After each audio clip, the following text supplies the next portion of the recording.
Welcome to the Beyond Cinema studio here at the Sundance Film Festival, presented by Celebs.com. I'm here with John, Don, Brandy, and Travis of Gideon's Army. Congratulations, Don, and everyone on this film. It's absolutely incredible. So, Don, you worked as a private attorney for several years. What were your first impressions of public defenders, and how did your perceptions change through the making of this film? So I was a civil litigator. I was not a public defender, and they always struck me as really intense, a little bit crazy, really passionate, but kind of extreme. And I think if you're not in their world, at first you don't really understand why they might be so intense about their jobs. So definitely meeting Rap, Illy, his wife, going to the program that they run. So my perceptions shifted pretty radically after meeting them. And visiting John's program is how you sort of got the idea to make this film. Yeah, I met Rap. I was introduced to him through Kirsten Livingston from the Ford Foundation, and he invited me to Alabama. So I went to Alabama, where I had never been before, and I was just blown away by what they were doing. There were all these great, passionate young lawyers. They were smart, they were funny, they were talking about justice. I think a lot of lawyers today are not talking about justice every day, and they were. And I thought, other people should know that that's what their mission is, that's what their goal is every day. So that really, and plus they're great characters, so they're very watchable. So it was really fun to be around them, and I thought that's another thing people should see about them, is how alive they are, in doing their work. What does the word justice mean for you guys as public defenders? Anyone in particular? You can all chime in, separately, of course. Well, for me, justice really means making sure that every person who is in the criminal justice system has a lawyer who can ensure that we all recognize and live up to the democratic principles that make this country what it is. And I think what we see far too often in most criminal justice systems is that we have come to accept something that is far short of the ideals that really form the foundation of our Constitution. And we give public defenders caseloads that are crushing. We don't give them the resources they need to do the work they need to do.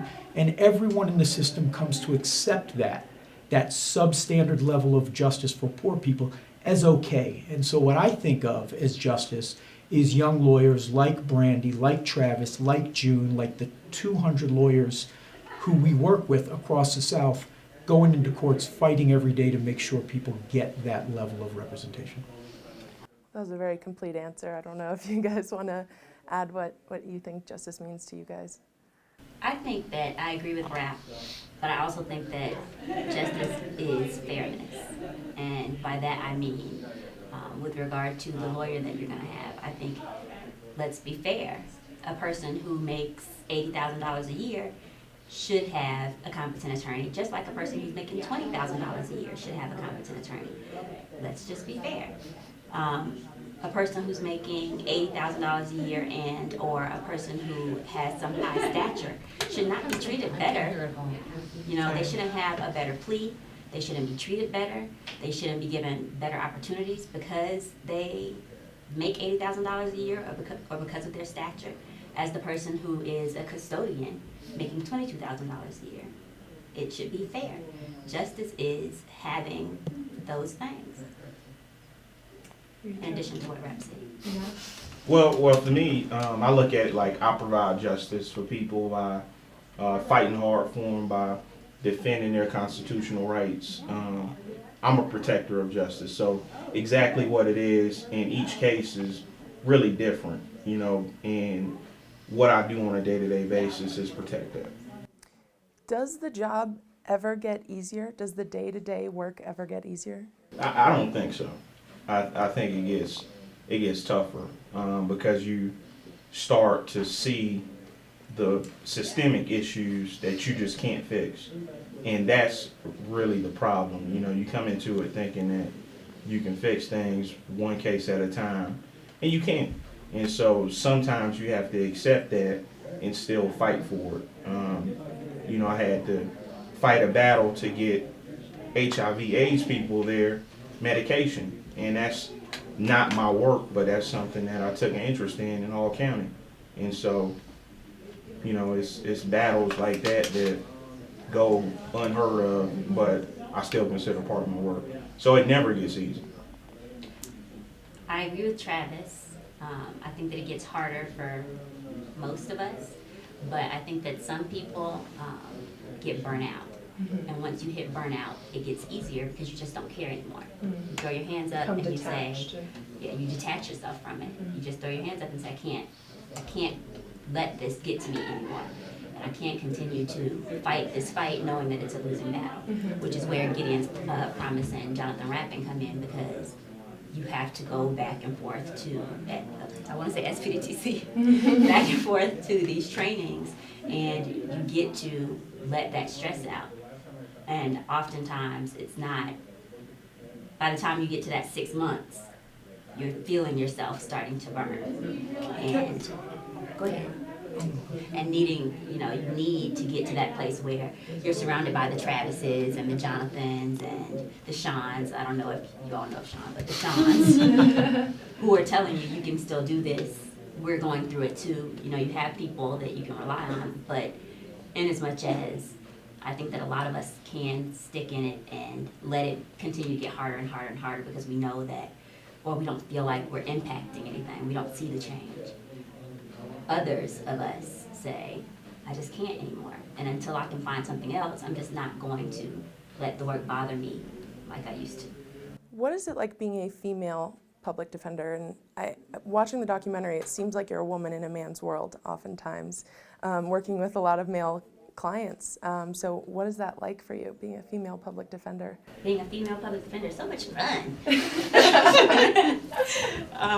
No, I think that law in general is considered a male profession, but it's not anymore. It's more female dominated, with the exception of the judges. There are more male judges than there are female judges. With regard to my clients, I have more male clients than female clients, and I get hit on a lot. I saw some guy checking you out in the, in the film as you were walking away. I get hit on a lot. After the case is over, they call, they send me flowers and candy, and it's ridiculous. Because, you know, you have to establish a level of respect with the clients, and I have to be really tough. You know, I had a client that was charged with murder who was like 6'5" and buff as I don't know what. So when I walk in, I'm 5'2" and he's 6'5", and he's really buff, and I weigh like, I'm not gonna tell you how much I weigh, but I weigh a lot less than him. So he thought that he could kind of intimidate me, and it turned out that I intimidated him, because you're not gonna talk to me crazy. Go girl. That's how I have to, like, that's how I have to be. Dawn, what made you want to focus on the Deep South, and what makes public defenders in the Deep South unique? I really was following the SBDTC, the Gideon's Promise program, and they focus on the South. The problems with indigent defense are not unique to the South by any means, but there probably is, as Rapp says, there's a cluster of broken systems in the South. So it made sense to highlight. I wanted to highlight the lawyers in his program and his program, so that's how we got the geographic narrowing. But then once you meet these two young people, you want to be deeply in their world, and I really felt like I wanted the movie to be from their perspective, and their perspective is, you know, limited to where they live and practice. So to make it feel more intimate, we just kind of focused on where they are. Would you do it over again? If you could, would you choose this same career path? Absolutely. Yeah. Absolutely. I knew I wanted to be a public defender before I knew what it was. So, absolutely. Rapp? Can I call you Rapp? If you didn't, I probably wouldn't answer, so that's great. Well, I couldn't imagine doing anything else. I couldn't imagine doing something that wasn't associated with public defense. I mean, I say this all the time. I believe that this is our generation's civil rights struggle. I think, the greatest injustices in the system that are happening to poor people and people of color in the criminal justice system.